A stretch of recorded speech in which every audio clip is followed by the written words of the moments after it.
નમસ્કાર, આપ જોઈ રહ્યા છો નેશન પ્લસ ન્યૂઝ. હું છું આપની સાથે હેતલ ભગત.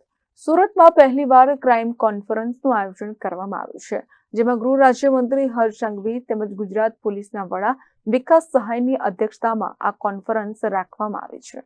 આજે સુરતમાં પહેલીવાર ક્રાઇમ કોન્ફરન્સનું પોલીસ ભવન ખાતે આયોજન કરવામાં આવ્યું છે, જેમાં ગૃહ રાજ્યમંત્રી હર્ષ સંઘવી તેમજ ગુજરાત પોલીસના વડા વિકાસ સહાયની અધ્યક્ષતામાં આ કોન્ફરન્સ રાખવામાં આવી. આ કોન્ફરન્સમાં 4 શહેરોના પોલીસ કમિશનર તેમજ 9 રેન્જ આઈજી, લો એન્ડ ઓર્ડરના 4 અધિકારીઓ સહિત ગુજરાતના ટોચના આઈપીએસ અધિકારીઓએ હાજરી આપી હતી. અઠવા લાઇન્સ પોલીસ ભવનમાં આ કોન્ફરન્સ રાખવામાં આવી હતી. આ ક્રાઇમ કોન્ફરન્સમાં ક્રાઇમ અને શહેરની પરિસ્થિતિનો તાગ મેળવાશે, જેમાં સુરત, વડોદરા, અમદાવાદ, રાજકોટ શહેરના પોલીસ કમિશનર પણ આ કોન્ફરન્સમાં ઉપસ્થિત રહ્યા હતા. Report nation plus news Surat. સમાચારોના સતત અપડેટ મેળવવા માટે અમારી નેશન પ્લસ ન્યૂઝની યુટ્યુબ ચેનલને સબસ્ક્રાઇબ કરો, બેલ આઇકન દબાવો અને જોડાયેલા રહો ફેસબુક, ઇન્સ્ટાગ્રામ અને ટ્વિટર પર.